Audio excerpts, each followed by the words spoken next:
All right, so far we've changed to general form, and generally you just multiply it out. You split these up, and then you multiply them out, and then at the end, you can just kind of combine like terms, and you get it down to something like that. That's called general form, compared to, what form was that in up there? What form is the top one? It's called vertex form. I can tell the vertex just by looking at it, and it's not 2 comma 3. It's negative 2 comma 3. All right, good. And if you're finding the roots, this is a typical find the roots question. I'd like you to actually do it, 2a. And this is the kind where you set up two little equations. 3x minus 2 equals 0, and x plus 3 equals 0. And you solve your two little equations, and you get your two little answers. Then do the graph one also, and see if you can recognize where the answers are on the graph. Do this right now, and I will ask you to billboard it to me in a minute. Not quite yet. Okay, so hopefully you knew that this one was x equals, is it 2/3 or negative 2/3? 2/3. And this one's x equals negative 3. This one's got an answer of negative 1 and positive 1, 2, 3, 4. Negative 1 and positive 4. I think it's easiest to get the answers off a graph. In fact, if you had a choice on a ACT test, you could graph this thing and get your answers. Now, this thing's got such easy numbers. I might just do it algebraically and get them this way, but you know, you could, because on the graphing, on the ACT test, you're going to have a calculator. So you could graph it, and then it would look something like this, except this would be a U-shaped parabola going this way, and you could find your answers that way. Okay, moving on. Is it possible to have a quadratic with one answer? Of course it is. This one's got two answers. This one's only got one answer. Okay, why? Because we'll just where the parabola is. What if the parabola is up here? Then there's no answers. What does that mean? That means you only way you can get the thing to equal 0 is if you use imaginary numbers. The point of these, again, is to find where y is 0, which is the x-intercepts. Know what I'm talking about? So could you have an equation that was so crazy that you could not make y ever equal 0? Yes, you could. And here's a really simple one. X squared plus 3. Think about it. How could you ever make y come out to equal 0 if you're taking x and squaring it and then adding 3? Is there any way? No, there's not, unless you use imaginary numbers. So if your graph goes up high enough so it doesn't even touch and has no x-intercepts, then y cannot equal 0. All right, so there's three possibilities. You'll have two answers, or sometimes you'll only have one answer, but we say it's a double answer. Or it has no real answers, but it still has two answers. They're just imaginary numbers that are negative numbers underneath the square root. So if you did the quadratic formula on this guy right here, the one that I said would not have real roots, did the quadratic formula on it, you'd end up with a negative underneath the square root. That's why there's still answers. They're just imaginary. And how many answers are there? If it's squared, there will be two answers, even if there's two of the same thing. I know it's kind of cheating. There's always two answers. Why? Because there's something called the fundamental theorem of algebra that says if you start with x to the 5th, and that's your lead coefficient, in other words, that's the degree of it, then no matter what comes next, that has to have 5 answers. There has to be 5 answers to that question if it's to the 5th power. Okay, and two of them could be imaginary. That's even possible, but there's got to be a total of 5 answers if it's to the 5th. Well, this is to the 2nd, so there's got to be 2 answers. Yes, sir.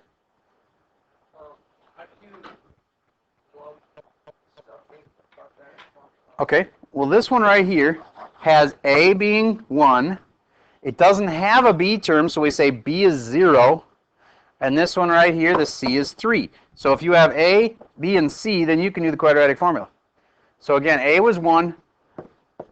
And b was 0, and c was 3, and so you go x equals negative b, negative 0, which is 0, plus or minus square root of b squared, which is 0, minus 4ac, 4 times 1 times 3, all over 2a, which is 2. So that one ends up being square root of negative 12 over 2. That's an imaginary number. So there's answers, but they're imaginary. That's how you put them in. Okay? A is here, B is 0, and that's C is 3. All right, let's move on. There's 3 forms you should know. Everybody shut your iPads for a minute and just concentrate on these next few slides with me. There's general form, vertex form, and factored form. These two, especially this one, of these 3, I would memorize that one because you're going to use it in pre-calc. Just like I've forced you to memorize this other one, y minus y sub 1 equals m times x minus x sub 1. That's the equation for a straight line through any 2 points. And it's point slope, it's called. That's really handy for if I give you 2 points, you can find the line for it. That's on the ACT test, etc. This one is really handy, the vertex form, because it's good for making parabolas. I can give you any 2 points on a parabola where one's a vertex and one's any other point. And you can use this just like you used the other one I taught you. So anyway, if you're going to memorize one, that's the big one. Okay, factored form, that you don't really have to memorize. You just have to recognize it. If you see something like this, you should say, oh, look, it's been factored. It's in factored form. Okay, it's not no big mystery for factored form. It's just 2 sets of parentheses like that. One to clarification, this is still in factored form. And it a lot of times confuses people. There's 2 answers. It's not just 3. 3 is one of the answers. What's the other answer? 0. Because either this has to equal 0 or that has to equal 0. And so 3 would make this 0. What would make that part 0? 0. So I'd say x equals 0 and x equals 3 are your 2 answers for that kind. Okay? All right, next topic. If it's in factored form, we can take a problem and start with some information and then write factored form, and it's really, really pretty awesome. Let me show you this one. If I have a scale factor of, let's say, 2, okay, watch how I can write the equation, and you're going to be doing this B part, so pay attention. Y equals, and the scale factor is that A. It's the number in front. And then the x-intercepts, to do this, this is not a vertex. They didn't give me a vertex, so I'm not doing vertex form, I'm doing factored form.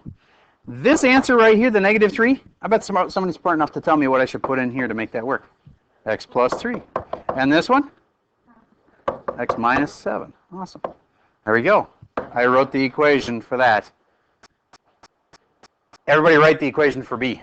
Find this one. It is slide number 7, I think, on your presentation. Find slide 7, answer 1B as in banana.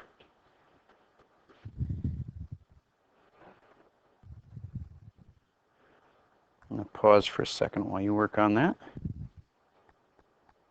Okay, so here we go. This one you should have said y equals 3, and then you got 2 sets of parentheses. And the positive 2 means we'd do x minus 2. I bet a lot of people goofed that up when I ask. And then x minus 5. Why? Because this positive 5, when you plug it in there, needs to make this equal 0. The x-intercepts are where y is 0. See, if I put a 0 right here, that means this has to be 0 to make y be 0 to make the x-intercepts. Okay, so there's your equation in red there. Raise your hand if you had that one right. Okay, good. And then take a look at the this next problem. This is kind of a classic question that you're going to have a lot of on your homework, and there will be some on your test just like this. So pay attention. I'm going to help you with this one, and then you're going to have to do one just like it. Okay? I'd like you to shut your iPads a second while I'm showing you one, and then I'll have you do one in just a moment. Vertex form. What's a vertex? Just take a look up here. You see it? Burn it with your laser beam eyes. Are you looking right there? Good. That was 3, -4. And if I'm going to write vertex form, I go y equals, and I don't forget the stretch factor. A lot of people forget that. I'm constantly reminding you of it. In this case, there isn't one, again, because I go over 1, up 1, and it works. But don't forget there's a stretch factor right there. And then x, and then I go -3, because it's the opposite of this number, and then -4. And then what did I forget? Common mistake. Squared. Now that's vertex form of the equation. Any questions on that? Okay, factored form. I could multiply this all out and then factor it. That's the really slow way. I could also do this and just go, what is this answer? So what do I put here? x minus 1. And the other side? X minus 5, because that answers 5. Make sense? All right, now, what happens, if it gets a little more complicated, what happens if they give you that equation, and then they expect you to graph it? Well, the first part's easy. You go, okay, -2, I know it touches there because of that, and I know -6, 3, 4, 5, 6 is right there, and because of that, and then I know it's kind of like this, but how low does that go? Well, how about this? Would you agree that the axis of symmetry, the line that runs down right down the middle like this, it has to be on that line somewhere? Okay, so what's the x? Where is that line, in other words? -4. See, this is the line x equals -4. And so that means that the x of this vertex, wherever it is, has to be, x has to be -4 in it. And then how about the y of it? The y of it, you could like guess and check until you figured out where this dot should be. That is the very slow way, and you should not do it that way. If you know x is -4, because that's where the dotted line tells you it should be, or you could even average in between 2 and 6. No, sorry, -2 and -6, that gives you -4. A lot of ways to get this number. Another way to get that number is x equals -b over 2a. It's a little formula that I'm going to show you in a little while, but that would tell you this x number. But the x number is easy. Everybody gets that right. It's the y number that people mess up. All you have to do is take the -4 and stick it in right here. There and there. So I get -4 plus 2. What's -4 plus 2? -2. Times what's -4 plus 6? And what's 2 times -2? So y is -4. Do you get that? This is a y equals equation. So I got the x, and now I got the y. Y is -4, goes right there. I now know the point is -4, -4, so it's actually that one. Could you have figured it out by hand? Yes, but it's really slow, and the ones we give you sometimes are fractions. You won't want to do that. So find the dotted line, run down the middle. Easy peasy. That'll tell you this. Get the other number by sticking it into the equation. When you know x is something, you can always figure out what y has to be. All right, I'd like you to do this problem right here. You're going to find it on slide 10 in your presentation.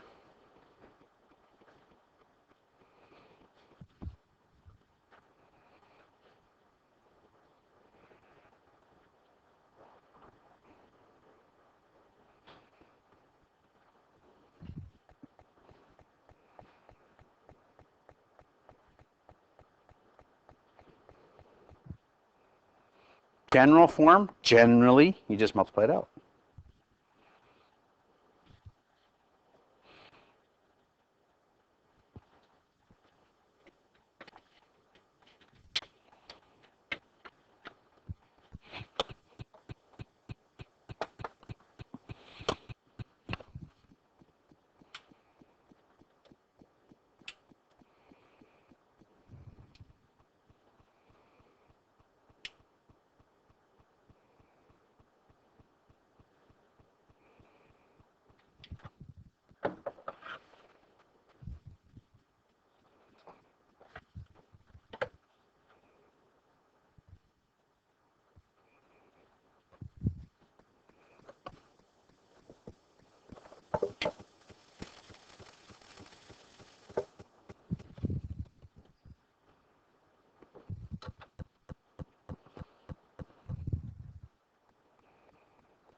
All right, in case any of you are stuck, here's how I'd start.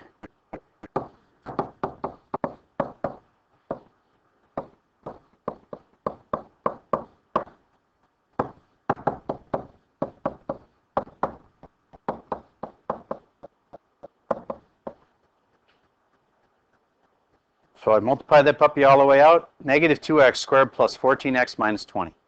That's general form. Frankly, I wouldn't graph it from that, though. That's just general form. I got it. I got the answer to what they wanted, but I'm not going to use that for my graph. For my graph, I'm going to say 2 and 5 are my important spots. 2 and 5. Then I'd find the line that runs right down the middle, which is at add 1.5 to the 2 makes 3.5. You agree with that? Okay, x equals 3.5. And if x is 3.5, I can figure out the y by sticking it back in. And I got a choice. I can stick it in this one. That's the hard way. Or this one. That's the easier way. Your choice. I'm going to use the easy way. 3.5. If the cop ever asks you, do you want the hard way or the easy way? You want the easy way. Believe me. So, otherwise tasers and pepper spray get involved. Okay, unless you're really violent and pull out something shiny out of your pocket, then they just have to kill you. Well, they don't really want to, but if they think that they're going to be fired upon, no. Did you know that a policeman is not allowed to shoot a warning shot? Illegal. If a policeman is going to shoot, they are only authorized to shoot to kill. So you don't ever want them shooting at you. Yes? What about what? Nope. Nope. They cannot shoot you in the leg to slow you down. If they're not authorized to do that. If they fire, they have to fire a kill shot. They have to go center mass, which is basically try to hit the big part of your body. I know, it seems kind of ruthless, like, well, wouldn't you want to, but that's what they have tasers for, that's what they have pepper spray for, and if the person is not willing to, if they're just running, they don't have the right to just shoot them down because they're running away from the cop. So it's only in very rare situations that they're allowed to pull that trigger, and that's only if, well, there's a lot of reasons, if somebody else's life is in danger or their life's in danger, but they're not going to shoot a warning shot. All because I said the easy way or the hard way. Okay, anyway. So if you put it into this equation, I think that's the easier way. So that's going to be, let's see, 1.5. 3.5 minus 2 would be 1.5. And that's negative 1.5. So I've got negative 2 times 1.5 times negative 1.5. If you multiply that all out, you'll have your y. And that's kind of a pain in the neck. I'm going to write it this way. Negative 2 times 3 over 2 times negative 3 over 2. That'll make it a little bit easier in my opinion. 2 times 3 is 6 times 3 is 18 over 4. 18 fourths, and it's positive because there were 2 negatives in it. And that makes 9 halves. Oh, wait, I screwed up a negative. Where's my negative messed up?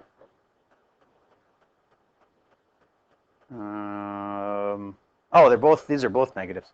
Sorry. There we go. There's a negative. So it's negative 9 halves, which is negative 4.5. So this is 1, 2.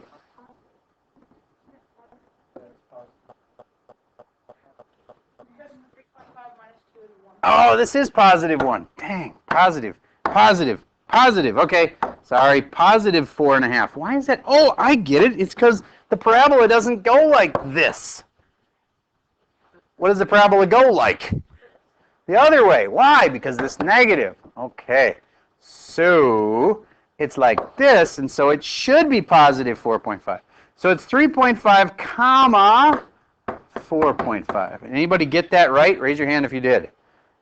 Thanks for being honest. Only probably 6, 7 people got it right. It's probably just because of the decimals and fractions involved in that one. All right. So that is a typical test question, except I'm not sure we would have it be as difficult as having those decimals in there. All right. What is this axis of symmetry they're asking about? It's just the dotted line. What is the dotted line? Remember, the axis of symmetry is an x equals line.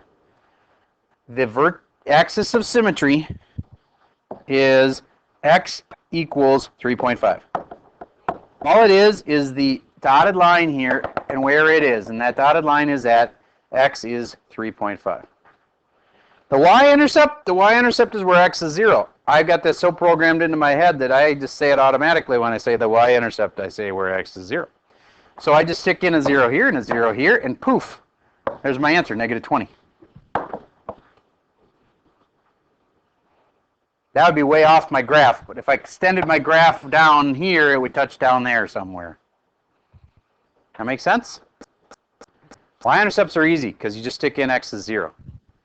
Vertexes can be easy to find the x of it, you know, this number, because it's just the little dotted line that runs down the middle. But a hard part is finding that number, and you even saw me struggle with it a little bit with my negatives. Okay, that's typical for today. I don't like that slide. I'm going to move on. We have about 15 minutes left, and that's about what the amount of time you will need to do a Schoology assessment. But I like to do this. So I guess the video for today is done. I just want to clarify your homework for today is 7.2 Factored to General Form worksheet. And students in my class, you may skip the first page of your homework because I have to assign you this Schoology quiz. It's not very long or painful, but it might be slightly too long to take in class right now. So if I were you, what I would do is do your homework right now. And then sometime at home when you've got 15 minutes, because we only have like 12 left in class. When you got like 15 minutes, do the Schoology quiz. You might want to make yourself a little note of that. But the Schoology quiz, it's the first one that's listed when you click in the Schoology. It is in the homework category, yes. All right, anyway, I think that's all I have for the video for today.